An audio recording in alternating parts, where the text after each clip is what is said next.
What's up, hybrids? Welcome back to another episode of the Fandom Hybrid Podcast. This is Hanako, and I am here with Anthony, Lori, and Mike, and we are discussing episode 2 of the Disney Plus series Moon Knight. And I think this is going to be one of those series that gets better as we go along because this episode was so funny and so much fun. We were going to record this episode a few weeks ago, and I couldn't do it. I had to back out for some reason. I can't remember. And then Mike couldn't be on it. And I was like, oh no, we have to talk about this with Mike because you can't do the Muhammad Ali quote and not have Mike on here. Because I know you have something clever to add to that. That line was so funny. I was not expecting it. And then when he bust out with it and went with my name is Steven with the V, I was like, you know what? Like, this sounds like one of Mike's jokes. Oh, yeah. All the way. He was all, but first of all, when he transformed into the suit, it's like, that was the funniest thing because it's like, of course, he's not going to transform into Moon Knight with the cape and the mask and stuff. He's going to transfer into somebody with a suit because he's never seen Moon Knight in all his glory. He's never seen him. So he's like, suit, okay. I just, he's in an all-white suit with a mask on. And that motherfucker. That suit was so sharp. That was clean. That was clean. I actually have that. I know I mentioned it in the first episode, but I have that as my home screen because as soon as I saw it when the posters first came out, I was like, "That's some sharp shit right there, man."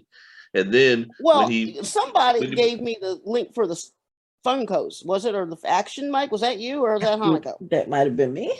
Probably Hanako. Because Mike, if you do want it. It is available through Entertainment Earth, which is, you never order because they never actually fulfill their orders.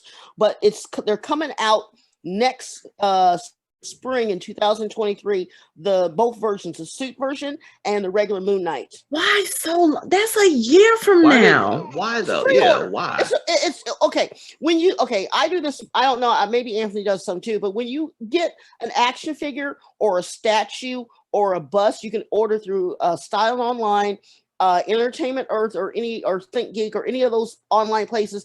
And they have this thing called pre-orders.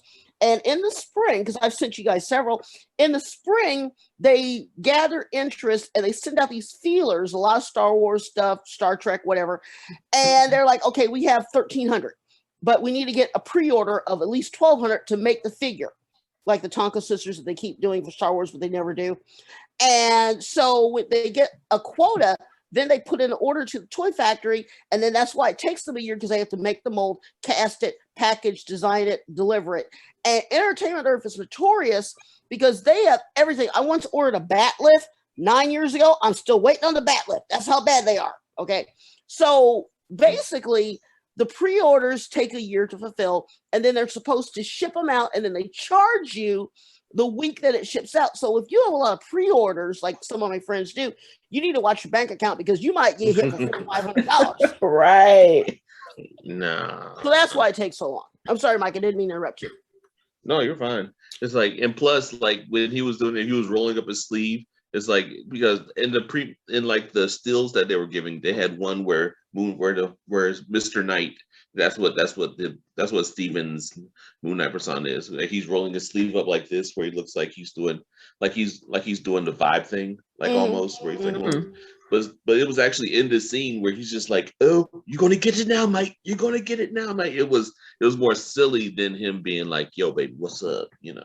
She wasn't doing all that. He was just like, like a butterfly sting like a bee, because I'm Steven with the V. I think that's one of my favorite things about him is that even with the suit, he's not serious. Like he's still Steven. He's like, you would think that you're in the midst of all of this chaos and someone is chasing you and your other persona's wife is there trying to help you. And when she tells him to summon the suit and he's like, how do I do that? Like, what do I do? And then the way that he does it and it comes through. I mean, all of this is classic Steven. Like I thought, especially from the way the promos were, when you look at the promo poster of him in the suit with the mask, he looks hard. Like he looks like he's gonna whoop some ass. And then you get the reality of it. And it was just like, okay, this is not good, but it's still funny. And I still like it because it's a good way to show distinctively that Steven and Marc are two totally different people. Yeah. Even when he hit the pipe and did the flip, and when he landed and did the perfect three-point superhero landing, but then he couldn't hold it and he fell to the side. It was like, oh, that's cool. And then he falls like, oh yeah, that's Steven. Okay. Did I send you guys the meme where it's like it's Deadpool saying, oh, he's gonna come in for a perfect superhero landing, and then he falls and Deadpool's like, nope. I love this character. Okay, let's get into the episode. So of course we pick up where we were at the end of the last episode. All this stuff happened at the museum. There was the fight. The bathroom has been destroyed. So Steven starts out going to the museum, and he's looking at his, the security guard who keeps calling him Scotty for some reason. Again, I was like, is that one of his personas? But it's not. That dude just doesn't give a fuck enough to like call him by his real name, which is really aggravating. But when Steven tries to tell him, okay, hey, so the police are here, you can see, kind of what's going on. They're doing an investigation. And he tells the guy, he's like, okay, I need to show you something. It's going to blow your mind. And when he pulls up the footage from the fight, the night before, I was just like, even before the footage came up, I was like, Steven, this is not going to turn out the way that you want it to. They're not going to see what you think you saw. And even on the video, yes, it's clear that he's looking at something, but it looks so much different watching it from like an outsider's point of view than it does from when we saw it. Because when we saw it, of course, it's clear, he's running from the jackal, he's fighting, he's throwing his bag. But then when you look at it on the security camera, it's kind of like, dude, what are you doing? Yeah, because you realize like the jackals didn't really hit anything. Like the jackal was just going after him, and it just makes him look like a nutcase. It's basically like a Marvel version of Mr. Snuffleupagus.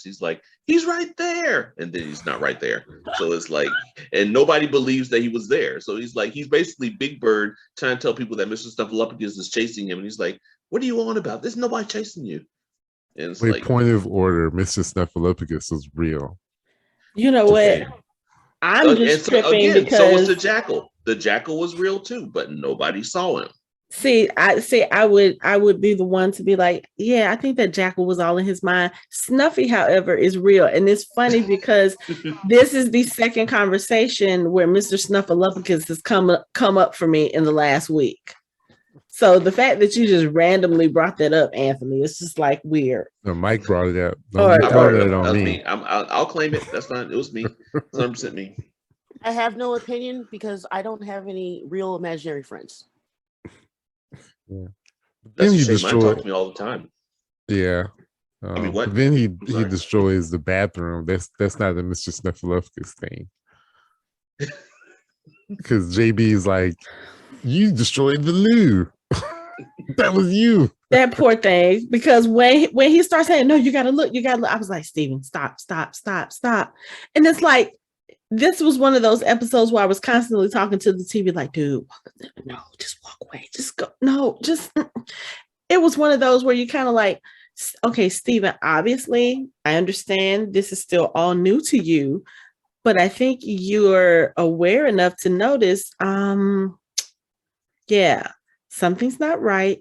I need to let this go. I need to not say anything to anybody, because what happens when you do that kind of stuff? Somebody's coming after you. Somebody's trying to kill you or whatever. And we don't really know at this point what the deal is with him. We just know that whenever he needs to get violent, he blacks out, he wakes up, and there's like bodies dropped and blood on his hands and all this other stuff. I was thinking about it. I was like, okay, when you look at his hair and his clothes and the fact that he's always like waking up in blood, he reminds me of Huey from The Boys. Because Huey is always covered in blood. I can see that. And so is Steven at this point. I can see that too. And the sad thing is, Steven is he's not aware of why he's covered in blood. But that poor thing. Anyway. So he has the meeting at the museum once they realize, okay, once they look at the tape and they see it was him, he has to go talk to the boss, which I am so glad was not that other chick. Oh my God, I'm so glad it wasn't Donna, because I think with Donna, he would have been like definitely not only out of a job, but he would have been very, very humiliated as well. She seems like the type who would not only fire him, but she would belittle him and then walk him out in front of everybody. You know, the whole put your things in a box and walk you out with security. She seems like that type. No, she would have got him hemmed up. She would have called the cops and had like 12 cops escort him like out, like handcuffed and just like pushing him and shoving him and like totally making a scene out of it. She would totally get him arrested. Yeah. So at least he was able to speak with someone who realizes that he was going through some kind of mental break. But still, the fact that he basically lost his job, you know, and I'm just like, this is not going to be good. One, because now he's going to be at home all the time. And we still, you know, there's still so much going on with him and Marc. And then now we have Layla into the picture. Layla was the person who was like calling back to back to back to back to back to back to back to back to back. And what we find out is that is Marc's wife. And I'm like, oh, this just got way more complicated than it needs to be. Because again, I wonder how long he's been fighting the emergence of Steven or any other personas that he has to get, like, she had no clue. So as she's sitting there talking to Steven and he takes her to his apartment, she's thinking, you know, so you just went out and started this whole new life. You just disappeared. And apparently he is also like, you know, filed for divorce. So it's just like,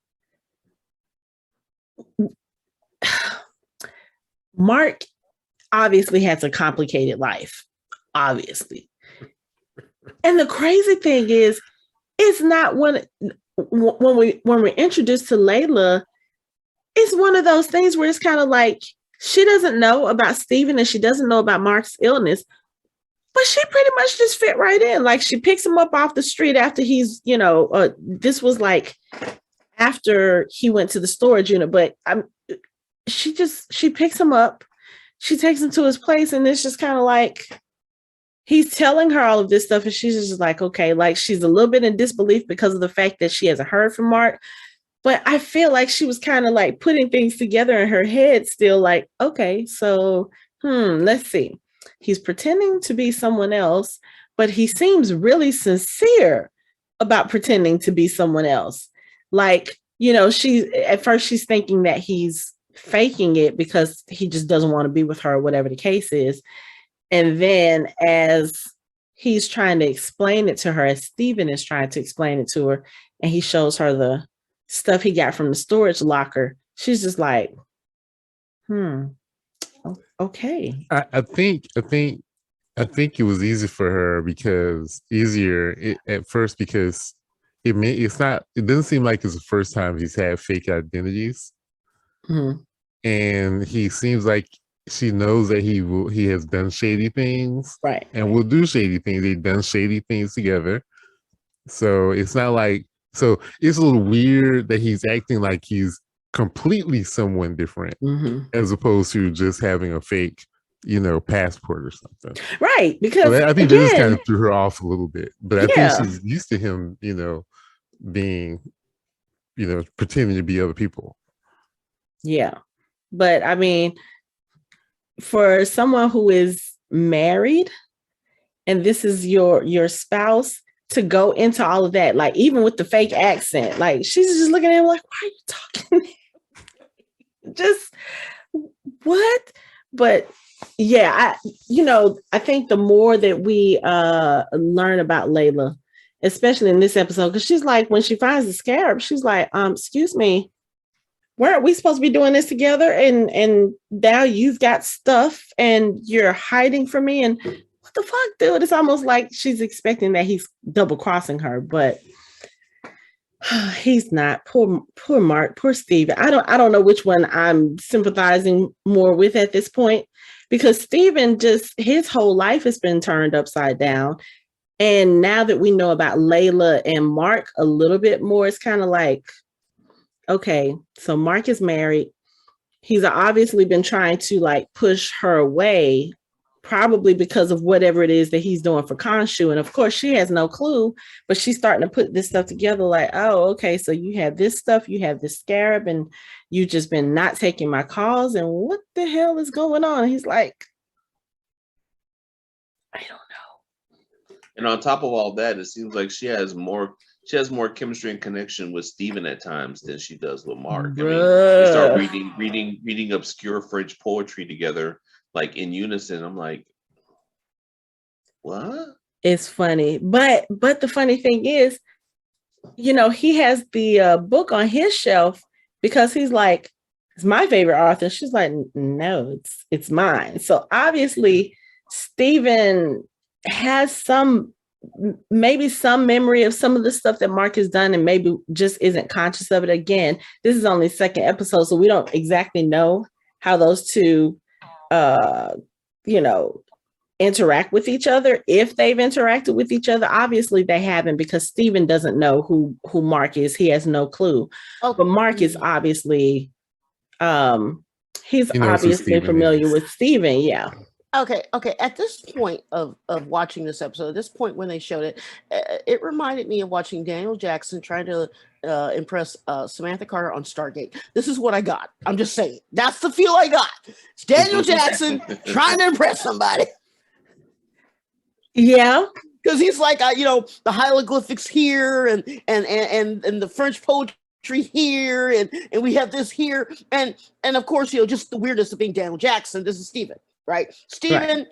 He's trying to make sense of what's going on, but at the same time, he's obviously flirting with her. He's obviously trying to, impress her. But at the same time, she's like, well, I know you as my husband, Marc Spector, but you're saying your name is Stephen Grant. And it's like, you're looking at her and she's like, well, I kind of maybe like this person a little bit more, but at the same time, I gotta believe what he says. So I got a whole Stargate thing. That's what I got. Yeah, it's kind of like having a symbiote, and they're just like going back and forth between. Don't remind me of Venom. Don't. No. I'm talking more so. I'm talking about Lori's Stargate reference. Like you have Tilk in 1 minute, right, and then you'll have the Goa'uld in another. Right. It's just kind of like, and he's got the thing with him being the Jaffa, and then he flips. And remember when he would go out in the real world, he'd be Murray with the hat, Okay, people, I'm gonna do a lot of Stargate during Moon Knight, because now I'm clicking on all cylinders here. But yeah, no, it was, that's what it is. But see, now I was watching this with Marc, and I right now on my screen we have the whole storage locker thing, and just the way they shot that with the freeze stop, and it was beautiful. Like I said, I haven't seen the other 3 episodes because we're stacking, to watch them on the weekends. But this episode, honestly, probably the best thing that I've seen from Disney since Falcon and Winter Soldier. I mean, I enjoyed this so much. It was so much fun. And in that scene that she's talking about, like when he's in the hallway and they're like they're hitting the lights go off and they come back on, and you see Khonshu, then the other one comes on and he's not there. Right. It's like they're ramping up. Like, this is for Disney Plus. Like, yes, this is some heavy, like, that's some scary shit. Like, I understand. See, I think this was kind of their plan when they were bringing over the shows from Netflix, like Daredevil and all that, and they said that you had to switch to having saying that you're over 18 for to be able to watch certain things, or they would like put them somewhere else where kids can't get to them. Right. I think they're probably doing that with this too. I think this part, they saw this coming. They were like, "Oh yeah, we should probably do something because they're not gonna get letters from people saying their 8-year-olds are seeing crow skulls in their beds and stuff like that's just." Well, yeah, no, you're completely right, because you take the Netflix Marvel stuff, you know, as a whole. But if my favorite one, of course, I've told you, is Defenders, because the Defenders is so grown up, right? And or even the stuff with Hogarth, you know, Carrie Ann Moss's characters and her thing, it's so adult that when you signed in that day, it was like I had to go through, like you said, all the things, and Marc and I had to do it for his account too, and it's like, wow, Disney is stepping up, which makes me hopeful for the rest of this, plus for Kenobi, plus She-Hulk, because you know She-Hulk is going to go there. I mean, She-Hulk's gonna be She-Hulk's, if it's like comics, like oh, it's gonna be awesome. Especially, well, we'll get into her. Let's go ahead and partition that off. But I agree. They went full horror. Like I was like that whole thing was like intense. Like him running, and then I love how, like she said, when she did a freeze frame when he was like, no, it's like, yeah. Let me tell you, Khonshu scares me. And the funny thing is, I don't think he's particularly scary as a god person character. Like, I feel like he talks more shit than anything.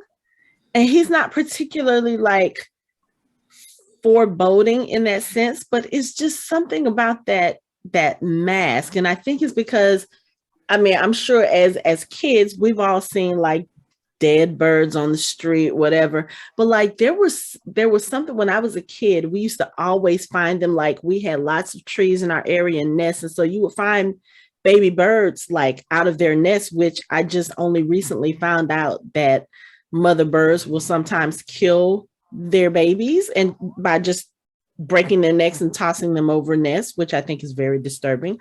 But we would see those babies kind of decompose after time. And I was just like, why are you reminding me of creepy things from my childhood? This is just not cool. Like I sit there and I look at him and I'm just kind of like, I feel like a 7-year-old just kind of like, no, I don't want to do this. I mean, I understand how Steven feels, because if I were to see that, he doesn't have a neck.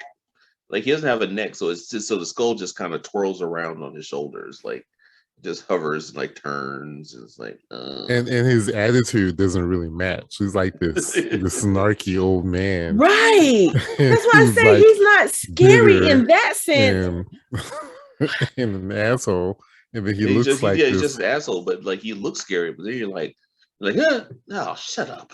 Yeah, it's kind of like looking at Deadpool. Like Deadpool has on this suit. He's got the katanas, and he's just like, you know, when you see him walking around and fighting, he looks like totally badass, and you don't want to fuck with him. And then he opens his mouth, and it's just like, bruh, this is what we're getting. That's kind of how I feel with Khonshu. Khonshu is like all talk, no scary, no nothing. But you know who else is like that? Venom. Venom is really. Didn't we just say we weren't going to talk about Venom? Didn't we just say that? You said that, as a matter of fact. I think I said that, but yeah. But I mean, it's valid. I mean, it's like he bites some dude's head off, and then you're like, you don't take him seriously after that. No, especially when he grins at you with those huge teeth. Yeah, I mean, okay, yeah, we're not going to talk about Venom. That's a whole other show. But we don't talk about Venom. No. I wasn't going to go there. No. But you knew Mike was. So come on, it's gotta be Mike. me. So okay, but talking about the storage locker. So of course, Steven goes to the storage locker. You know, he looks at all of these different places, and then he finally gets to one of the franchises. They're like, yeah, I know you. You come in here every such and such. And he was like, oh my God, really? I do? And the guy's looking at him like, dude, you're standing in front of me with the key. Like, what's going on? So it's really interesting looking at how other people are reacting to him, because of course Steven doesn't know about a lot of the stuff that Marc does. So like Steven ends up in places and they're like, yeah, you've been here before, we've seen you before, like at the pet store. And he's just like, no. And they're like, yes, like here, we can show you. No. But him finding Marc's duffel bag, like, first of all, it always trips me out whenever you see this in a TV show. But who the hell is actually going to stay and sleep in a storage locker? Those things get hot. I know that they say that they're climate controlled. I've been in one. Those things are not climate controlled, not in that sense. And he's got the little cot, the military cot. He's got his bag, and it's got like all of this money, all of these passports. And Steve is just looking like, wait, is that a gun? Is that a pet? Who is that? And then, of course, you start hearing Marc talking to him. And this becomes a really interesting conversation, because it's like Marc is finally explaining to him, yeah, so this is how this works. I work for Khonshu, or we work for Khonshu, I guess you could say. But yeah, you're not supposed to be interfering. You're not supposed to be here. And Steve is like, this is my body. This is my life. I don't know, but I feel like he's adjusting pretty well for someone who just found out that he's not the only person living in his head. Well, he's had other people, I think, all along. Side note, in the Dresden Files, in Turncoat, the book Turncoat, Dresden's go-to place was a storage locker, and he had his go bag and everything there. So it is a trope in science fiction, fantasy, I know, urban fantasy, to have the storage locker be your go-to place. So seeing that wasn't as weird as you would think. It's pretty common, actually. No, and I understand that. I mean, John Winchester had a whole storage locker full of supernatural artifacts. So I get that. It's just so weird to me. Like when it comes to but I guess it's a good hiding place, because nobody's going to think to look for a person in a storage locker. Right, which is what Dresden did when they had the whole thing with what happened in the book. But the thing is that I know a few people who actually try to do it, but they don't let you do that because they do check the storage lockers out here in California. But I know a few people who, if they could get away with it, would actually live in a storage locker with all their stuff, because they're preppers. And let's face it, do that all the time. It's like there are people who are doing that right now, like really? Literally living in it. Yeah, like people do that all the time around here. They get a big storage locker. They just like set up. Trust me, it's a YouTube rabbit hole that you'll be down for like 2 hours just watching people. Watching people set up beds, kitchens, and everything in like a storage locker that's no bigger. That's like a little bit bigger than like a double closet. How do you set up a kitchen in a storage locker? Well, as someone who's married to a prepper, it's possible.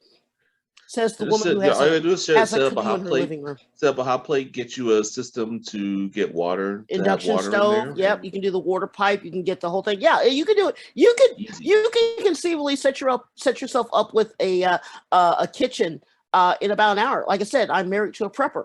We have a canoe in our living room in a box. We have a 2-person canoe. So yeah. Why am I not surprised? I bet you guys have parachutes too, don't you? Don't give him any ideas. Is he listening? No. Marc, ignore that. Marc, get a couple parachutes just in case you fall. Just in case the San Andreas fault falls in, you're gonna need parachutes. Look, I was already told that I can't jet to Reno because of the fault line, so I'm already upset about that. But no, conceivably, you could do that. But see, the other thing with this whole thing with Khonshu and him with the split personality thing is that I truly believe that, and I don't know because I haven't seen. There's like 3 episodes I haven't seen yet. I almost want to say that even though Stephen Grant isn't the base personality, I get a feeling that they might change it at the end of the series and actually make Stephen the base and make Marc the secondary, because in the comic books, it's Marc. So I don't know. Again, I haven't seen the 3, but yeah, no, that whole scene with the storage locker, fascinating stuff. But there are also situations where it would behoove them to have Stephen be the main, like It says like because of his vast knowledge of Egyptian lore, like when they're in Egypt, it's probably better to have him out than to have Marc out. And also, as far as the storage locker, I'm actually impressed that they have walls that are buffed to a mirror shine, because I've as many storage lockers as I've had the privilege or non-privilege of having being part of, I've never seen mirror buffed walls in those bad boys. True. This is true. Ever. Yeah. That's a set design choice, because they're usually grungy. And I mean, because I guess him and Marc had to talk some way. So I'm not a person that freeze frames anything ever. Lies. Whatever. But, let me pull up some references. Out of curiosity, I did scan the QR code on the locker number, and it takes you to the Marvel website. It's Werewolf at Night, right? Oh yeah. They promoted that, the Werewolf by Night. Yeah, that was actually kind of cool. Oh, they did promote it. Oh, I think they did that in the first episode as well. I think there was a QR code somewhere in the museum. Yeah, it was the museum. See, that is what they need to do. That is very smart. And Werewolf by Night is part of the Midnight Suns. Yes, again. It is. Yes, right. This is what they're doing. They're setting me up for a fall again. This is why I'm listening to WandaVision. This is WandaVision all over again. True. They're setting me up, and I'm gonna fall for it because I'm already falling for it. I'm already looking for Ghost Riders in the background. Like, is that Danny? Is that John Blaze? Was that a Chopper? Like, I'm already looking. So it's like, look, they're setting me up for a fall. Biggest disappointment was Agents of S.H.I.E.L.D. with that 1 year with Ghost We already talked about this, Lori. We are not going to talk about Robbie Reyes right now. All right. So, Mike, remind me, Blade is part of this, right? I can't remember. Yes, Blade is part of Midnight Suns. Yes. So would it be cool if Mahershala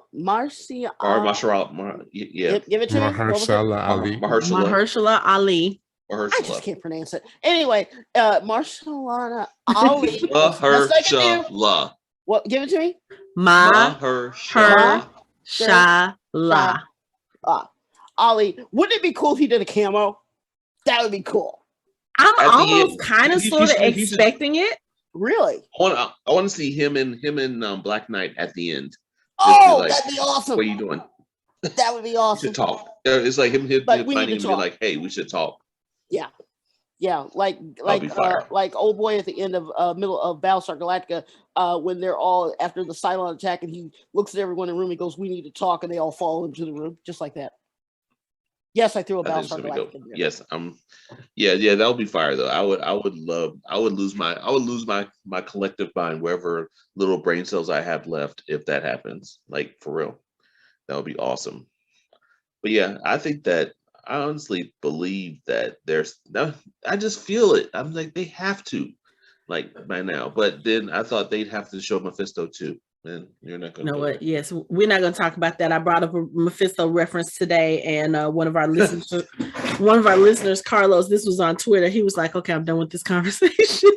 Wait, I was. You mentioned Mephisto. I thought I felt something on the back of my ear, like someone mentioning Mephisto. I was like, "What, Mephisto? Where? Confirmed? Yeah, no, not confirmed at all, not at all. But I noticed that after you mentioned it, when we talked about the first episode, Mike, I started seeing the Midnight Sun stuff going around on the internet, like different writers, bloggers. I saw it on Twitter. I was like, okay. I was like, I'm not going to fall down that rabbit hole, because that's what we did with WandaVision, and look where it got us. Like, that's okay. Our catchphrases come from the whole WandaVision thing now because of how bad we got stung. So, hey, Hanako, what's this? You know what? I'm not. It's me falling down the rabbit hole. See, I'm already going. No. I'm going. No. Don't do it, Mike. Don't do it. Don't do it. Bye. I'm falling. Yeah, but that whole and the thing is, like, for all that Marc told him, I feel like he could have told. There's still a whole lot of stuff that he didn't tell him. Oh, of course. Like, again, we're only at episode 2. Yeah, it's like, but you could tell he was measuring what he could tell him, because he was like, "Are you sure you want to know?" He's like, "Yeah, tell me." And he's like, "All right." He's going through in his mind, like, what can I tell him? I gotta tell him something so that he'll chill the fuck out. And it's like, yeah, but I mean, I gotta give it to Steven, because he had the backbone. He was like, you want me to lay down? Like, I'm not laying down. I'm taking this to the proper authorities. I'm getting some drugs. I'll lay down there. Let me tell you. Give him props for looking out for his mental health. See, that's a healthy mental attitude for him to say, I think I'm going crazy. I'm going to the authorities. I'm turning myself in. Give me medicine. Let me lay down. This is true. That's good mental health. But when you already have had a jackal come after you, when you've already met this guy that you thought was only in your dreams and he shows up at your job, that's enough for you to be like, okay, you know what? That's more than coincidental. And then, of course, as he and Layla are at his apartment, he gets a knock on the door from the police. And he's like, yeah, I know you guys are here about the damage at the museum. I've already been fired. It's already been taken care of. And when they walk in there and they start asking him questions, I was like, these are not like real police. Don't one detective. She asked, could they come in? And he was like, well, I don't think so. And then the one guy busts in. He's like, thank you. It's like, I was like, oh dang, I didn't know Steve was black. That sucks. Before we leave, he's a person of color. So before we leave the storage facility, let's talk about Oscar Isaac and how well he acted with himself in that scene. I mean, man, listen, he's brilliant. I mentioned this in the first episode. Watching this man in this role is like we're being taught a masterclass. For real. He's fastly becoming my favorite actor. Like, I'll watch anything he's in now. Like, for real. I'll literally watch whatever he's in. And it's making me mad. It's making me kind of mad. I might not watch the next Dune because he might not be in it. I might be like, nah, I don't think I'm gonna watch it if Oscar's not in it. But he is, yeah. You're lying. Like Ian said, I'm lying. I am lying. But that's beside the point. That's ambiance zebra. Oscar Isaac in this series is setting the bar way up here for all the next series. Like, I don't think you can't really top it. I don't see how you can top his performance here, because it's like the accents that he takes, the body language that he uses, the gestures that he uses. It's like even the eye movement, like you could tell, like Steven looks different. Like, he always has his eyebrows are always all the way up here. When he's Marc, his eyebrows are down and he's serious. It's like he is acting with his whole entire body. And it's like, if he doesn't win all the awards, then I'm like, I mean, he's basically the Silk Sonic of acting this year. It's like he needs to sweep everything he's nominated for, like all of it. I love that comparison. 4 for 4. So look, when he wins, is he going to get up from the table like Silk Sonic? That's going to be a different personality, right? Exactly. He's going to get up like, oh man, maybe he'll call that one Bruno. He'll call that one Anderson and be like, no, is either Marc or Steve going to go up to the stage and slap him when he? Never mind. No, you're getting ahead of yourself. I know where you're going. I like that. But yeah, this is some of the best acting I've seen in a while. Like, he's killing it. He's so good. So good. And I like it because you get to see more of him. Like, I've seen him in other things, of course, Star Wars, Dune, like you said, and I'm thinking just on the like fantasy genre scope, we've seen him in those characters, and he was fairly prominent in Star Wars, but I still feel like we didn't really get to see as much of him as we're seeing now. Or maybe it's just that because he's playing a character that basically has another person living inside of him. Like, I don't know what kind of prep he did for this role, but it's almost like he read for 2 different parts and just decided, okay, I'm going to put them together and I'm going to use them in the same show. And it's just that at some points I'll be this person and at some points I'll be this person. And they're like, Steven is on one end of the spectrum And Marc is all the way over here on the other. See, why did you have to mention his role as Poe Dameron? I'm going to resist the urge of going down a rabbit hole about that, and I'm just going to ignore that whole situation, especially with him and Finn. I'm gonna stop. You mean him and Finn being lovers? Yes, you should. I'm gonna stop. All that. That's a whole other conversation. At least, I think that he is really trying to exercise the image of him being Apocalypse in that damn X-Men movie. He did such a good job that it's easy to know that it's not him. I completely forgot that it was him until people started posting the memes. And I was like, pretend it's not him. I was like, wait, that was him. Even Oscar Isaac is pretending that wasn't him. That was terrible. That was the worst thing they could have ever. They should have done what they did with Sonic when they had the first Sonic out that looked scary as hell with those little bitty eyes, and they fixed it and made the eyes the size they were supposed to be. That's what they should have done with him, and took those damn shoulder pad collar that he had on off, and actually made him look like he did in the damn comic book. Then you can get me start thinking about Taskmaster again. I'm like, God, mother son. Okay, I'm good. But we're not going to go on that tangent. Thank you. So, it's like he is.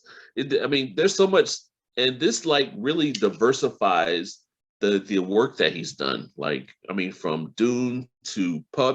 If you look at Poe Dameron and this character, you're like, it's night and day. It's like he's almost unrecognizable, for real. It's like that shows how good of a job he's doing. Yeah.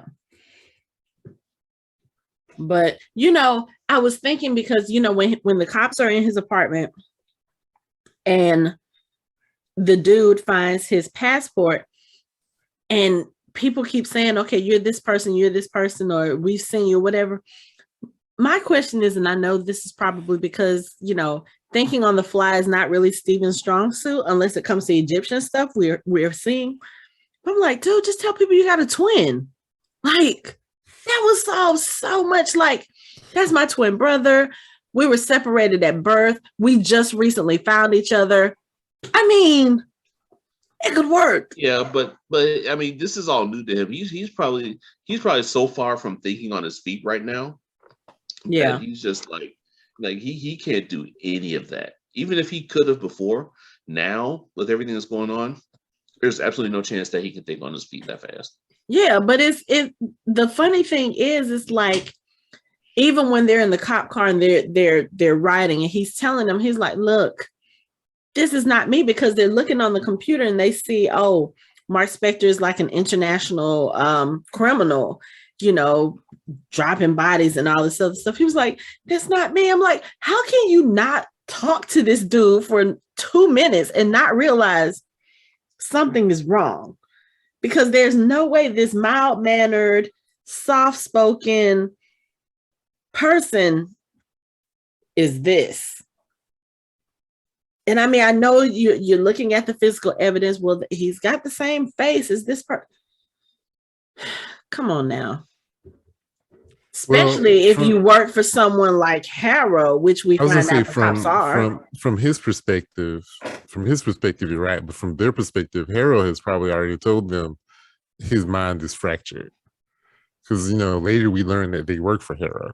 So they already know that his mind, Harrow's probably already told him, don't listen to whatever he says.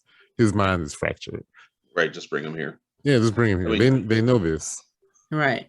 I don't know, because Harrow, just what we see of him in this episode when he's sitting there talking to Steven, and again, this is going to come into that conversation. Anthony and I had a conversation in my office last week. We were talking about villains and those who are getting redemption arcs, or those who are kind of, it's like, but was that person really wrong? And I don't know, there's something about Harrow's character. Like, yes, I understand he's the villain in this story and he has nefarious plans. I'm going to go with all the little catchphrases, but there's also something about him that seems very, very sincere. Like, he knows already, like, even from the first time he met Steven, once he realized, oh, okay, this dude really does work in a gift shop, and he, does the balance the scales, or does the scales test on him, he realizes that there's a lot more going. So when they are together in this scene, he tells him, he's like, it must be really hard having all of those voices in your head. And he says Mark Spector, Stephen Grant, Khonshu. And then we find out that he used to be Khonshu's avatar.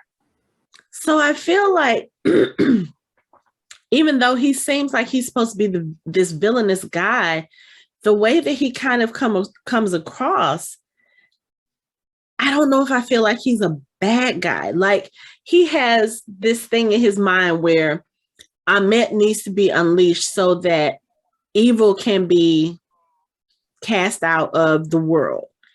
And we don't know yet his full motivations for all of that, but something about me tells me he's not just this villain. It's kind of like going back to the whole Endgame and, Infinity Saga, and thinking about Thanos now, the way that people look at him now when we look at the newer Disney Plus series, like especially in Hawkeye, you saw Thanos was right everywhere, because it's like after the fact, people started thinking about what he did and why he supposedly did things. And they're like, okay, well, maybe he had the right idea, just went about it the wrong way.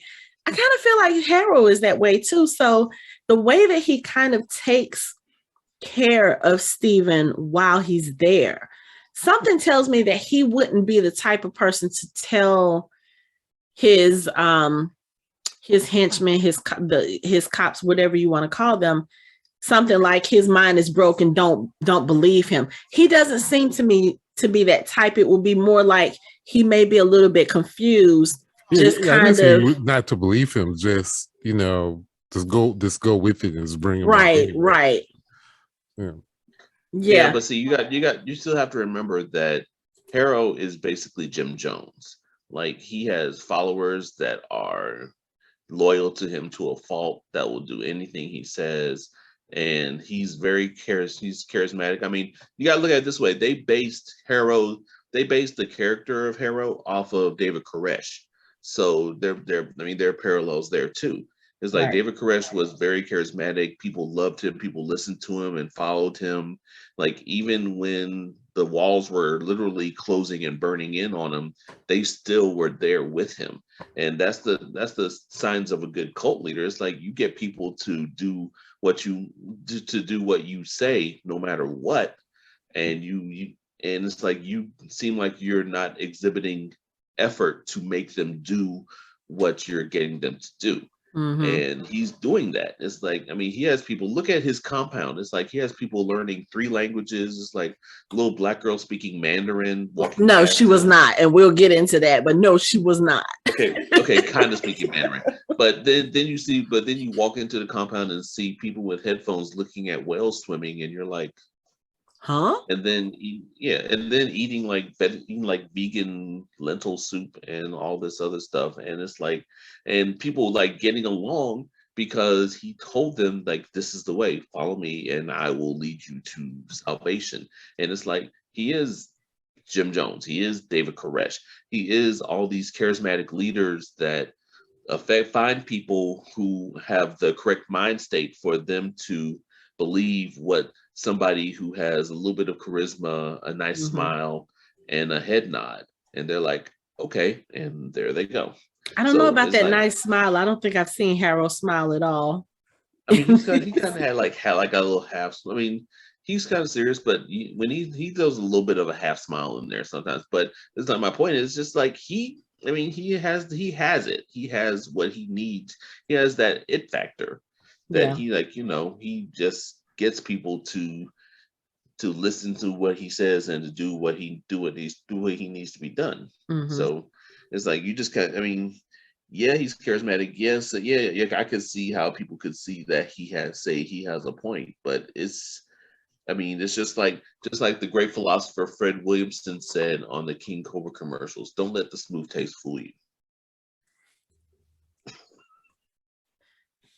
Mike, you didn't have to go that far with aging us. King Cobra. You did not have to go that far with aging us. It's bad enough awesome. you mentioned David Koresh, because I know most people are like, people who are younger than us, they're like, who is that? Because they didn't live through all of that. Wasn't that long ago. That was like, what was that, late 90s? That was that long ago. You're talking about a generation. Oh God, that was that long years ago, wasn't it? A whole generation. Oh, yeah. God. You're talking about a generation who, you know, is walking around on TikTok talking about who is Bon Jovi. Excuse you? So yeah. Just for those of you who are listening who have no idea who the hell Mike is talking about, just go Google David Koresh and you will see. And yeah, it'll make a lot. Koresh. Right. And it'll make a lot. I'm having an existential crisis right now. I don't think I can handle this. You did it.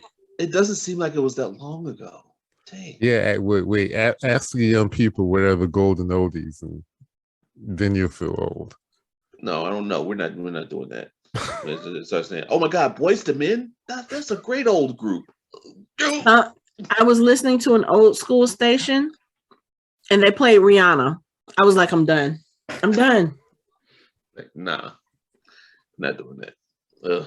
But I see how our parents felt when in the 90s we talked about 80s as old school and 70s as old school. Yeah. Oh man, Stevie Wonder. Yeah. That old school stuff is crazy. So we're just getting it. We're just getting it back. You know, turnabout's fair play, I suppose. Oh, or like in Star Trek when they were playing the Beastie Boys song. He's like, "What is this? Classical music?"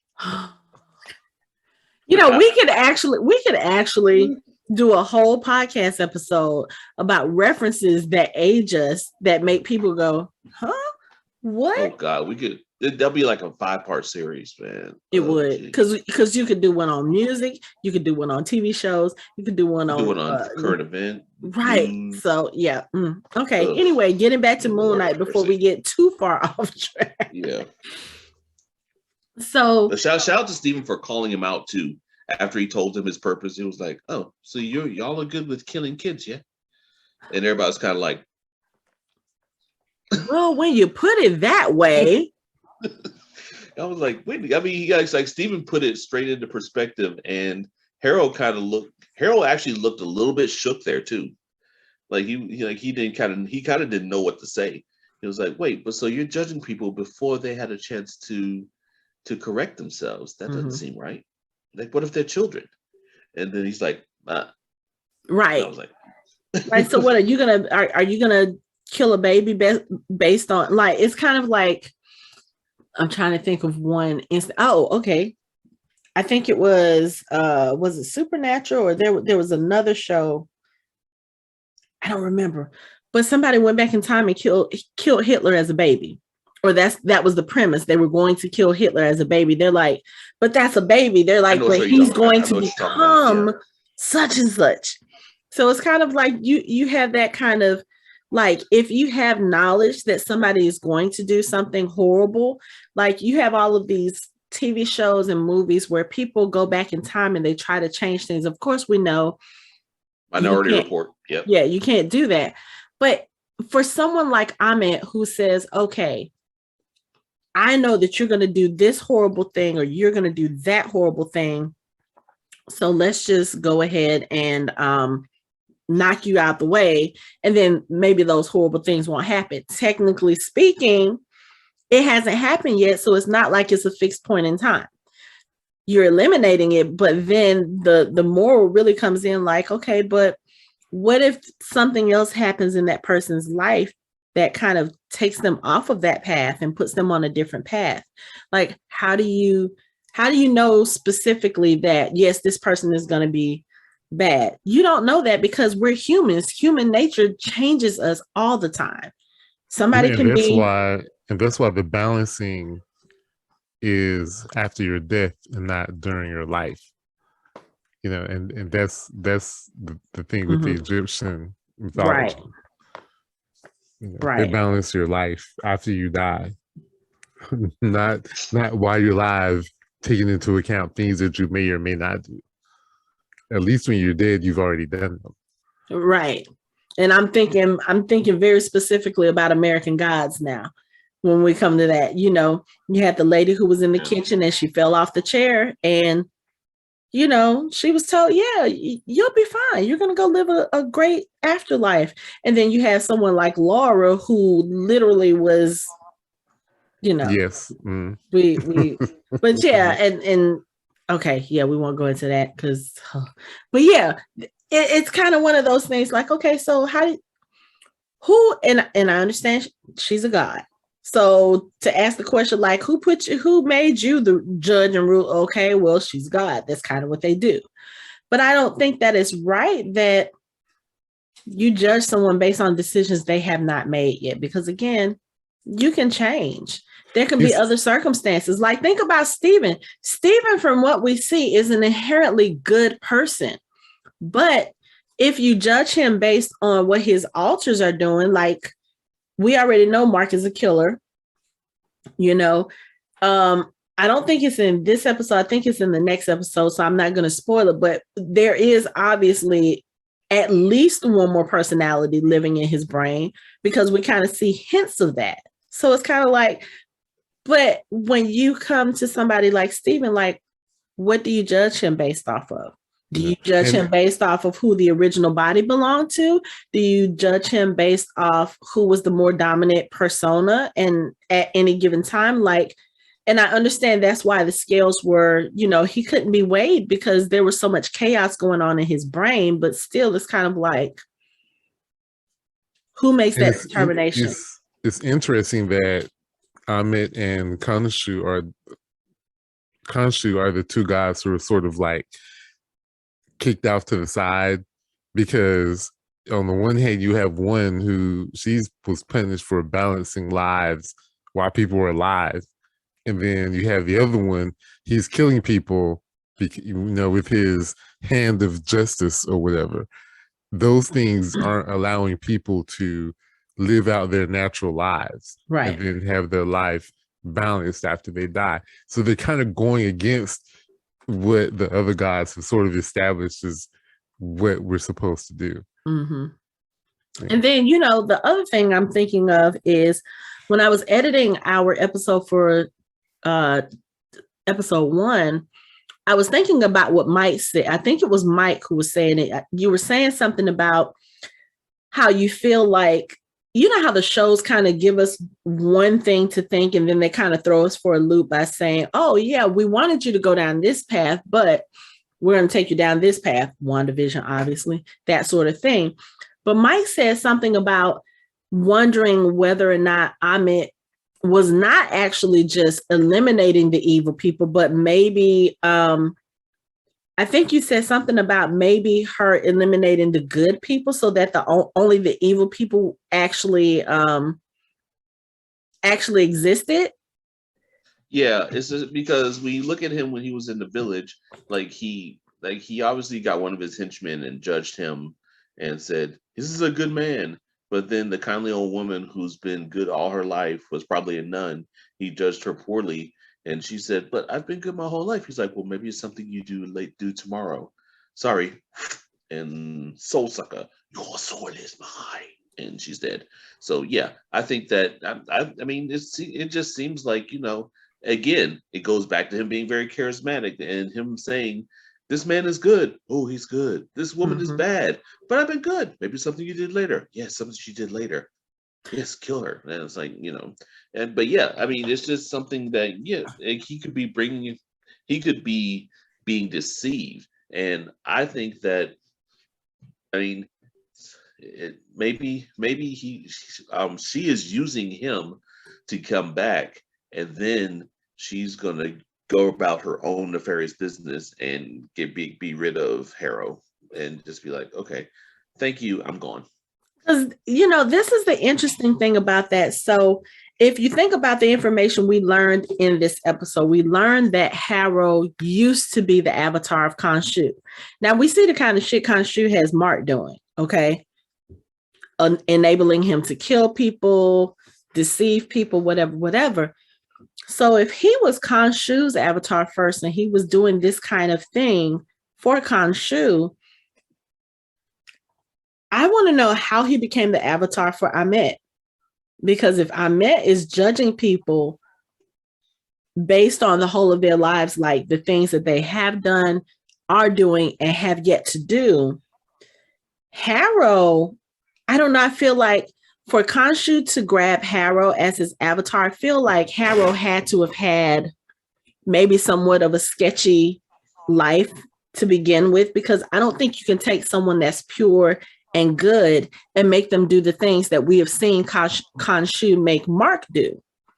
So my question is, if Harrow had to do some of the same kind of stuff under Khonshu's rule, I guess for the better way to put it, how did he become Ammit's voice as far as doling out justice? Because I feel like your skills are probably not balanced. So how do you become the voice for someone whose purpose is to judge people based on their life? That's kind of weird to me. Well, Hanako, he probably repudiated him. He probably kicked him out from being his avatar. He was left basically godless, and he stumbled across her, or she found him. I mean, let's face it, one of the biggest tropes, especially if you go back to Misty Lackley's Herald series, Vandal Savage, his husband, Stefan was involved in a blood feud with family. He went too far, and his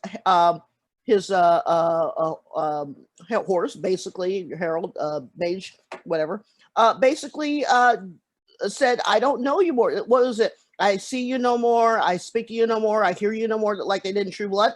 So it could have been one of those scenarios where he basically said, "We're done, and you're on your own. Get to stepping." He was wandering, probably alone in the desert somewhere in Egypt, because that's where it probably happened. And she found him and said, "You were not worthy of this, but you're worthy of this." And said, "Can you, or I need for you to be my avatar?" And he accepted, because he had nothing else to do, or nothing else, or where to go. I mean, what do you guys think? I think that's acceptable. I think that's plausible. It just, like I said, it kind of threw me, because I'm like, okay, chances are you did some bad stuff before Khonshu even came into your life. I don't know, because even though, yes, he seems charismatic, he seems caring, I also feel like that's not the total sum of who he is. Like, I really feel like we're going to see some more sinister behavior from him probably later on down the line. But right now, we're only 2 episodes in. Their goal is to make us look at this person and be like, well, maybe he's not such a bad guy. Well, okay, this is not a theory. So whatever. Every time you start something by saying that, it usually turns out to be kind of theoretical. So go ahead with your theory. This is not a theory. First, Ammit is in prison. She can't talk to anybody. She can't recruit anybody. She is locked up. Everything that Harrow is doing is stuff that he has pieced together from either his own research or conversations with Khonshu, that a few things Khonshu may have, let slip in their discussions. And he has pieced together. He doesn't know what Ammit wants. He's just guessing what Ammit wants. So when he says, oh, she just wants to judge people, she really could just be really wanting to get rid of everybody. You know what I mean? And he's deciding the balancing the scales and all that stuff. That's something he's doing based on what he thinks she wants. Okay. Okay. Because I'll give you that. She can't, she is locked away.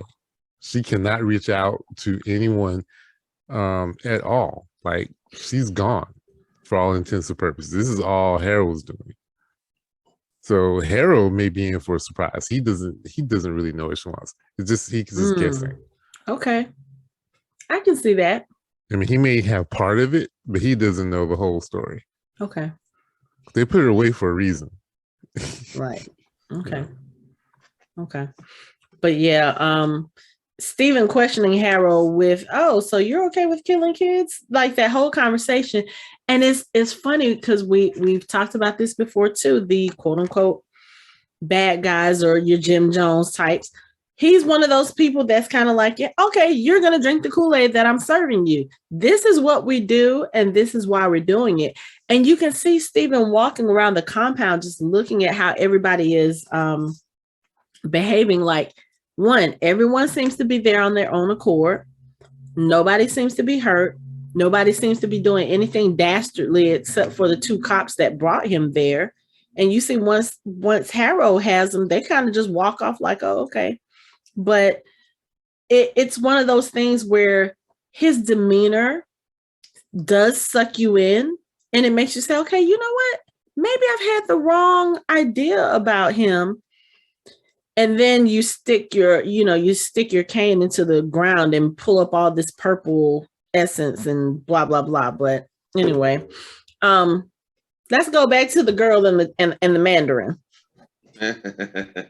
Because the funny thing about that is, after that episode aired, I happened to be on Twitter and I came across Simu Liu's post, and he was like, yo, Disney, what was that? That is so not Mandarin. Like, I didn't understand a word that they were saying. That is not Mandarin. And then other people just started saying like, yo, what the fuck is that? Like, I could do Rosetta Stone and come up with better Mandarin than that. And I was just like, I felt like, okay, you know how fans are, and you know they're going to pick up on some things, just like they picked up with the fact that Steven's British, quote unquote, British accent is not a real accent. I was like, okay, did they do that on purpose to like throw us off? To, you know, it's just one of those things again where I feel like they're telling us one thing, but they're trying to make us believe something else about Harrow and his whole people. But yeah, that Mandarin thing was so funny because when Simu Liu said it, I was just like, oh, okay, so I guess it's not correct. And then once I saw his tweet, everybody started tweeting about it. This is not Mandarin. What kind of language? Who was the language coach? And I was like, oh, okay. I mean, it seems like a small thing, but it's a big thing because here's the thing. If you're going to put that in there to have like the representation, do it right. So I'm curious as to what made them like, I don't know. I don't know if that was a thing on purpose. I don't know if they had a Mandarin coach actually on the set to say, yeah, that's not right. I mean, I would think they don't because it made it in there and everybody who speaks Mandarin is like, yeah, no. They could have called any number of the people who worked on Shang-Chi to come check it out. Any number of those people would have, you know. Right. Because, I mean, we already know they're contracted for Shang-Chi too. So that means they're on the payroll. Hey, can you like translate this? And this is what we want to say. It's only like 2 lines. Yeah, because yeah, can you tune up my accent so it actually sounds like it's supposed to sound? Yeah. Right. Because apparently none of it was like discernible. I don't know. But yeah, when you said that, Mike, I was like, nope.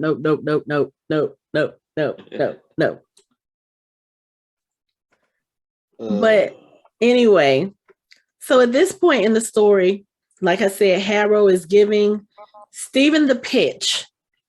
He's telling him about this is what we're going to do and this is what I'm trying to do. And Steven it's almost like he's buying it until he gets to the part where he's like, okay, so you guys judge people based on things they haven't done yet. And this could apply to children too. Yeah, no, I don't think I want to be a part of this. Right. And then Layla comes in and she's got the scarab. And then we get like the whole big fight, chase scene, whatever. First of all, Layla is a badass. Let's just put that out there. Layla is a badass. And we only see her fighting just a little bit in this episode, but she's a badass. Even when she gets to a point where she has to fight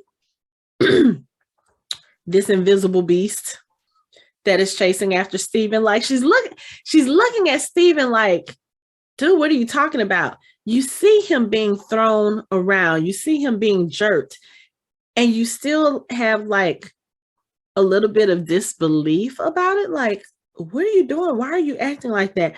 People confused me this whole episode, and I know it's because they couldn't see. I think that may have been another jackal, maybe. But yeah, that's what it looked like. It was a jackal. Oh yeah, okay. I see it in the background. But they couldn't jackal, see. jackal. Yeah. I'm just saying, we could be dealing with a whole bunch of stuff. We are in Egypt or dealing with Egyptian stuff. So it could. And I don't think she's ever been around him when something like that has happened. She had to have known something because she told him summon the suit. Right, but he probably has used the suit in doing some of the things he was supposed to be doing. I don't think he's ever had a confrontation with Harrow, where Harrow calls a jackal. Okay. But when everybody sees it, and not just Layla, when they're in the street fighting, and he's being thrown into a bus, he's being thrown into a wall, he's literally being tossed around and like carried up in the air. People are just standing around looking, and they keep walking. It's kind of like how people always talk about New York. Like in New York, when strange shit happens, they just kind of walk past like, whatever. That's kind of the vibe I got here. Like, do y'all really see strange enough things in London that this will be a thing? But then I forgot, this is part of the MCU. Yeah. But didn't someone say, is he having a seizure or something? Yes. Someone thought he did was say drunk. So, he's drunk fighting. I have seen people drunk fighting before. It's never looked like that. It's never been that clean. It's never been that precise. It's always very sloppy. It's always very sad. I wonder can we presume that maybe some of these people have seen Fight Club and they were just like, maybe this is a Fight Club thing. No, you know what I was thinking? Like I said, this is part of the MCU, and we don't know where Moon Knight fits in the timeline yet, but this is the same place that had a whole Chitauri ship come in at the university, if I'm not mistaken. So it's not like they haven't seen aliens and strange things before. So maybe that was the whole attitude, like, oh, okay, he's fighting something strange. I'm going to mind my business and go over here because, no. But float like a butterfly, sting like a bee. That line was so amazing because he's sitting there, and first of all, he's got on this clean ass white suit. This white suit was amazing. We said at the top of the show, suit was amazing. He looks good in it. And then of course, he's trying, I feel like he's trying to put on airs for Layla, like, yeah, I can do this. So he actually punches the jackal, and the jackal goes flying. And he's like, wait, I think I kind of like this. But then, of course, he commences to getting his ass beat because it's Steven fighting, not Marc. But just watching all of this is so interesting. First of all, how are you keeping this white suit clean? You done got hit by 2 cars. You've been slammed into a bus. You've been slammed into a wall. Why are you still white? Why are you still clean? It's anti-stain. I mean, exactly. That's the Scotch Guard. It's a mystical ceremonial battle suit. He said it's the Scotch Guard of the gods. Oh my god! It's like dirt just falls away. Oh my god! You have to repel all that sand. Little dirt's not going to get exactly. What's a little dust if you can repel sand from the Sahara from the I mean, this ass Anakin, he would have loved to have a suit like that. Good God. Right. I do not even want to imagine Anakin having a suit like that with his anger issues. No. Yeah, he just wanted for the anti-sand repellent. So exactly, because he hates sand. Because he hates sand. He gets everywhere. I get it, but let me tell you, when he changed when Steven changes back into Marc, or when he gets slammed into the school bus, his I can't remember if he took his mask off or if it came off. First of all, you've got on a super suit. You do not show your identity to other people. You just don't do that. But of course, again, this is Steven. But when he looks in the window and Marc is like, yo, you need to let me take the body back or else we're going to get killed and you're going to get Layla killed. And it's the Layla part that makes Steven say, okay, you know what? Take the body. And I gotta say, every time I see this suit start to wrap itself around him, I just want to pause it and watch it in slow motion to see how they are doing that, because it looks so cool. But I mean, again, brings up Imhotep vibes when he started regenerating his body.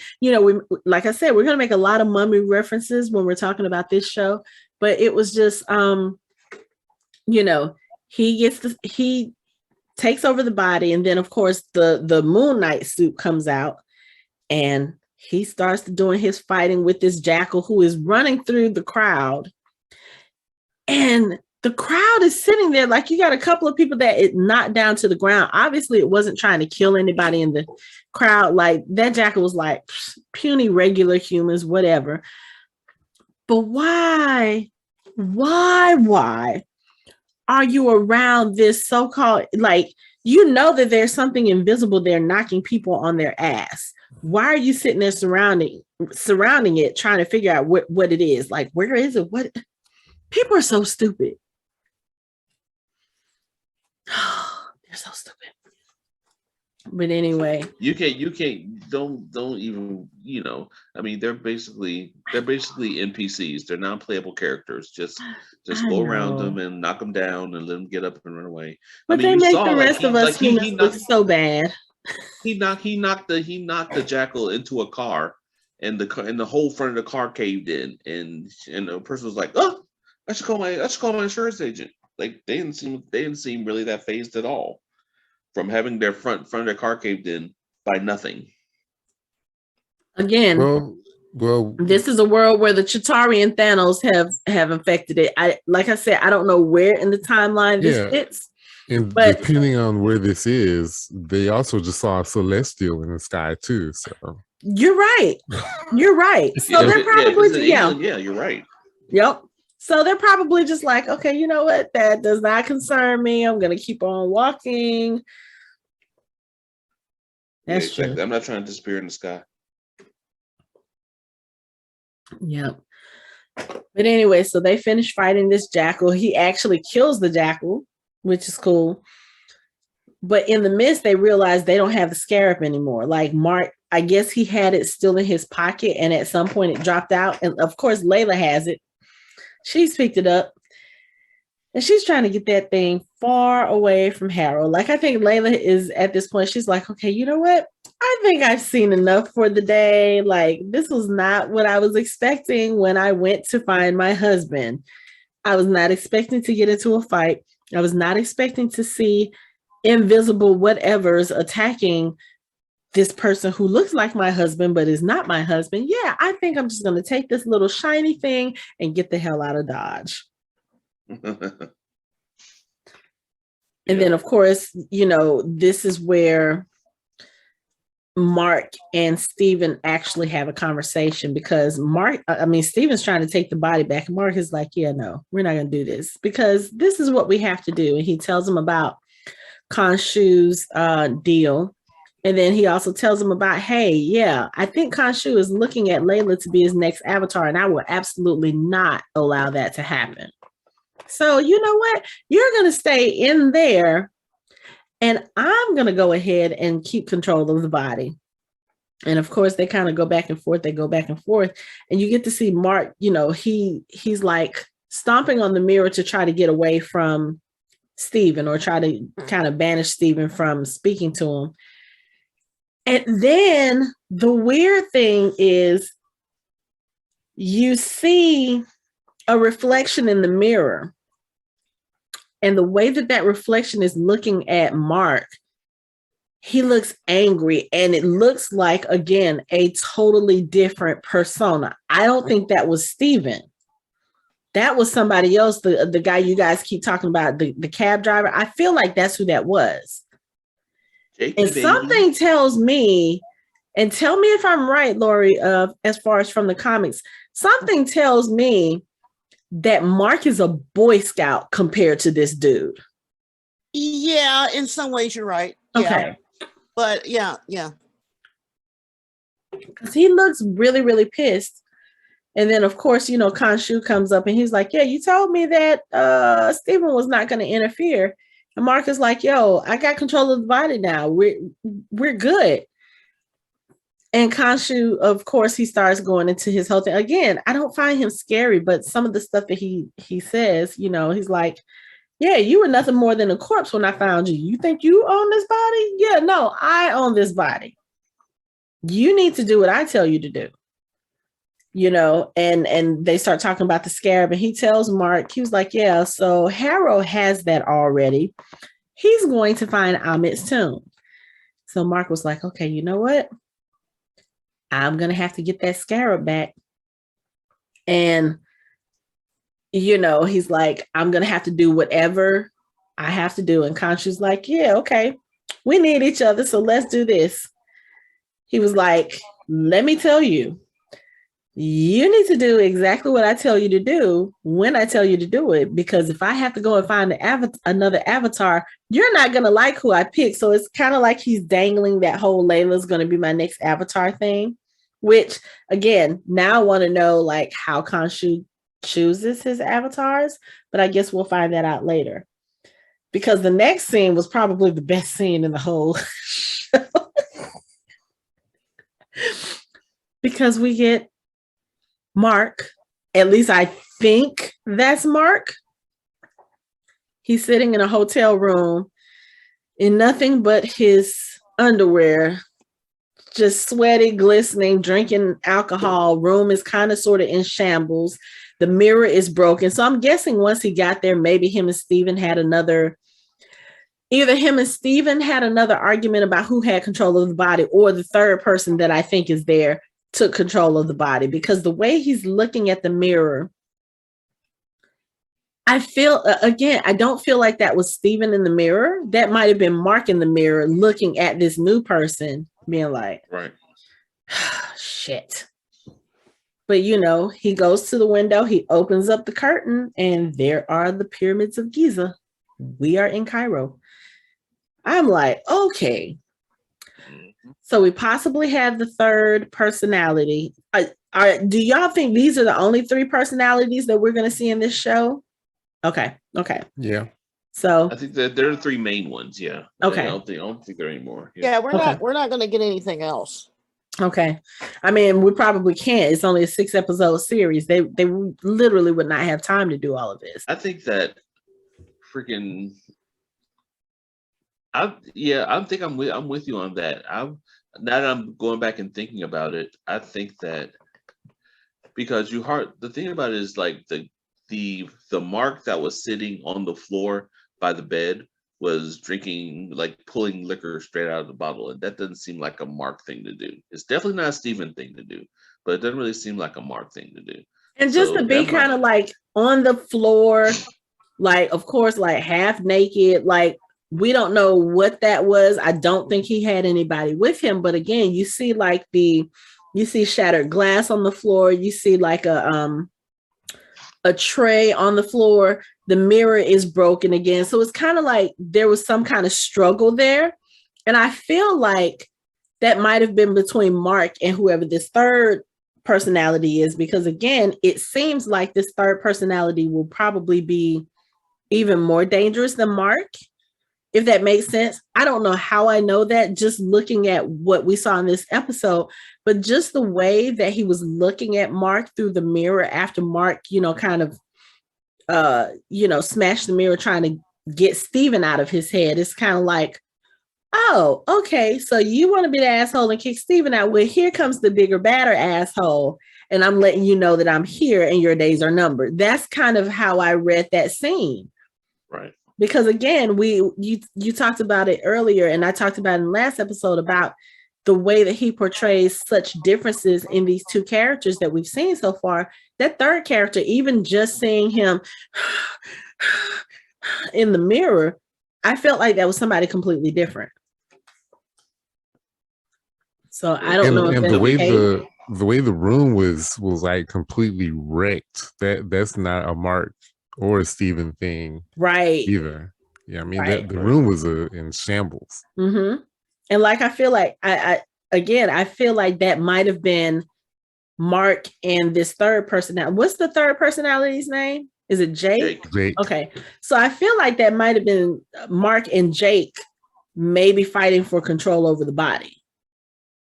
You know, like Marc is trying to keep Jake pushed down to the, to the back seat, so to speak, and he's steadily fighting, trying to get control. And I think Steven is just kind of like, you know what, I'm gonna let y'all handle this. I'm not part of this. That's just kind of how it came across to me. Mm-hmm. I can agree with that.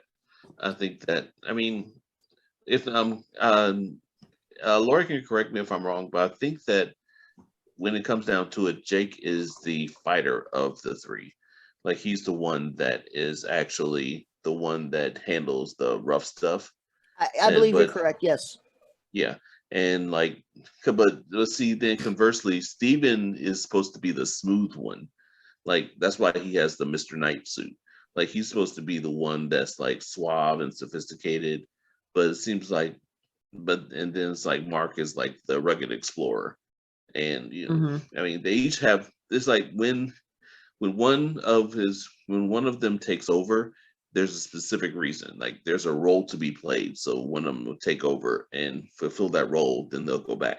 Mm-hmm. So that's why I'm, that's what Jake's role is. Definitely, is basically an enforcer or like the guy that's, the guy that's here to punch you in the face, make you do something, make you do right.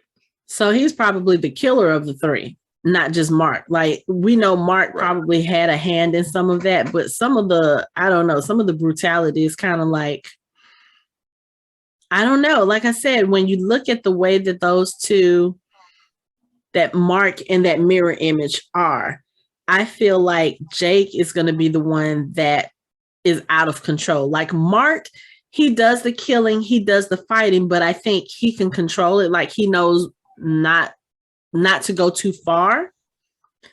That's just kind of the vibe I get from his character. And I feel like Jake is going to be the one that's like the unhinged one. He's going to be the one that's like, okay, at all costs. Yeah. So. You're probably right. I think you're right about that. I mean, time will tell, but yeah. I'm really enjoying this series. Yeah, this is I think by the end of it all, this might actually be my favorite series. Like, I've actually been seeing a lot of people say that. And then I have seen some people who are like, I'm so confused, I don't know what's going on. But yeah. You're right. You got to pay attention. You can't like slack. You can't just like kind of half watch it. Mm-hmm. You have to pay attention. Yeah. And then even if you pay attention the first time, you probably have to watch it another time or two just to get other little things. It's just like, because it's like, especially because I think if I didn't know better, I think that they're going to try to sneak before they actually reveal Jake. I think they're probably going to try to sneak little bits of things, little parts where that could be Jake. Like if you see Marc just sitting there looking around, like that could be Jake. Or it's like if he doesn't say anything, because he's already set up where how you can tell which one is which by their accent. Like British accent is Steven, regular accent is Marc. So now I'm kind of picking up on auditory clues where if I hear an accent that's kind of different, I'm like, oh, he's doing Jake. He's doing Jake. So it definitely keeps you on your toes. Okay. Yep. So Layla has the scarab. Well, no, excuse me. Harrow has the scarab. I know I said Layla earlier. Harrow has the scarab. He's going to release Ammit. Layla has taken off. We don't know where she is, but she had this look on her face like, yeah, you know what? This is not what I signed up for. And then we have Marc / Steven / whoever in Cairo. So it's kind of like, I have a feeling this is about to get really interesting now because you're in Egypt. Like, again, going back to the mummy, this is where all the shit happens. Yep, about to get spicy. No harm ever came from reading a book or playing with a scarab. No, don't open the scarab. You know, but at least we haven't seen a real scarab just kind of break off that gold and just kind of dig itself into somebody's body. So that's a good sign. I know. Speaking of which, why haven't we just destroyed the scarab? Like, why haven't we melted it down, broken off its wings? They really haven't had time to do that. Because if you think about it, Steven doesn't even know what the scarab is. He's just like, okay, really pretty shiny thing. Somebody else wants it. Maybe let me try to hide it. Like, I think with everything going on in his life right now, like him trying to figure out what's going on, why he's blacking out, why he's running from so-called invisible things on the video camera, just losing his job. I think he has a lot going on that he's not really thinking about it in that sense, like, oh, I need to destroy it. And then again, we see Steven, I don't know what's going on in his life and why he's not. Steven obviously should have been an archaeologist. And I don't think that he would destroy something like that because we see he has such reverence for those things. You see it when he's giving the impromptu tour in the museum, the way that he kind of just looks at everything, all of the stuff in his apartment. You know, the cop picked up a pyramid and he was like, what is this? And he was like, it's a paperweight. But it was very clearly a paperweight with like writing. And, you know, he has such reverence for these things that I don't think he would destroy it. He would probably try to find somewhere to hide it, but I don't think he would destroy it. Layla, of course, if she is, from what I gather from what she said, it appears like she might be a scavenger or she might be somebody who's into getting those types of things. And I don't know. I know Lori said something about her father used to be an archaeologist. So again, she may have a healthy respect or reverence for those types of things. She probably wouldn't think to destroy it. But again, she's still kind of sort of on the fence up until the end of this episode about what the scarab really means and why it's so sought out.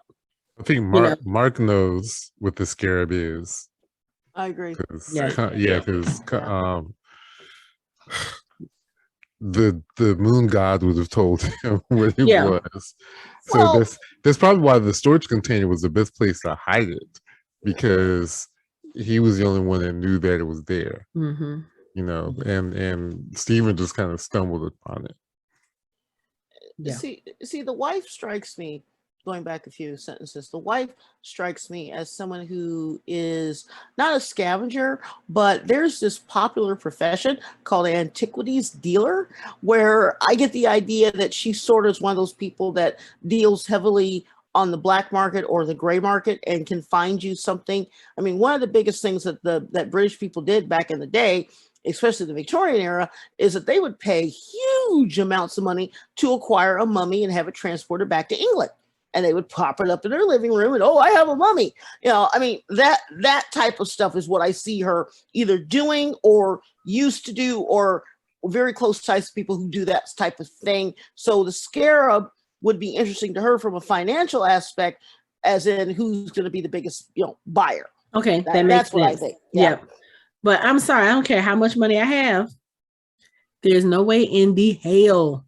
Nope. I'm putting anybody's mummy in my living quarters anywhere. I have seen way too many. No, absolutely not. Absolutely not. I don't even want anyone's ashes in my living room. Seriously, I'm just that freaked out. No. Nah, Sean. No. But what you said makes sense, Lauren. I think you're right. I think she may be an antiquities dealer, just from what I think you're right. But so yeah, I don't think she would destroy it. Of course, Harrow is not going to destroy it. and nobody else has really had it at this point. Like I said, Steven would look at it and be like, okay, we need this, or we're not going to destroy this. This is a piece of history, maybe. Like, again, he really doesn't know what the scarab is or what it means. For Marc, I kind of wonder if he hasn't destroyed the scarab because he's looking at it as leverage. Like, oh, I may need to keep this. Or, oh, if Khonshu is really getting on my nerves, maybe I can find Ammit and get him booted out. Or, maybe he has that kind of plan in the back of his mind, because we already know, yes, he's under Khonshu's control for the most part, but he also feels like Khonshu is gunning for Layla. And we've already seen, he said he's not going to let that happen. So if you have to go against a god who is controlling your body to keep him from going after someone you love, what's going to be the best weapon against that god? Maybe another god. So maybe he's keeping the scarab around for that purpose. I don't know. Again, we're only 2 episodes in. So I don't know. It's going to be interesting to see what Harrow does with it, though, because, we know he's going to look for Ammit. I just want to know how accurate, is that scarab really going to lead him to her body? Yeah. I don't know. It'll be interesting to see how he does it. I can't. But we already know that raising dead gods or imprisoned gods is not a smart thing to do. Yeah, they were imprisoned for a reason. Yeah, damn sure were. If all the gods got together and said, yeah, you got to be put away, that was probably a good thing, and it's probably not a good thing to bring them out. Leave them put away. It's just like people go exploring and find things and find boxes and open them. Like, put it back. What's wrong with you? Like, there people hide things away in dark and dank caves, tunnels, underwater. Like, they lock shit away for a reason. Don't go trying to figure out locks and open doors and stuff. When they stop, just know. Like, Jesus. Like, why? There's no point to it. I guess we'll figure out why in the next episode, because like I said, he's in Egypt. We know that's where Harrow is going. So I think he may have gotten there a little bit easier than Harrow did, because I think Khonshu just kind of was like, yeah, take my hand. Whoosh. Yeah, he's a god. He can teleport. Yeah. And that's his thing. He's a traveler. He's the god of travelers too. Yeah. So he'd be like, I'm going here, and here. So it's about to get interesting. Spicy. I'm looking forward to it. Shout out to this show for just kind of creating a new version of Shaggy's It Wasn't Me. Like, but you see him on the camera. It wasn't me, but it's like. Is this the point where I need to end the show? Is this the point? And on that note, I'm just saying. Anybody have any final thoughts about Moon Knight? I think Mike took it. I agree. All right. Well, on that note, that's it for our show. You can find us online at www.fandomhybrid.com. We are on social media on Facebook, Instagram, and Twitter at Fandom Hybrid. You can watch our videos on YouTube and listen to us on all major podcast streaming platforms. Thanks for listening. We hope you join the conversation next time.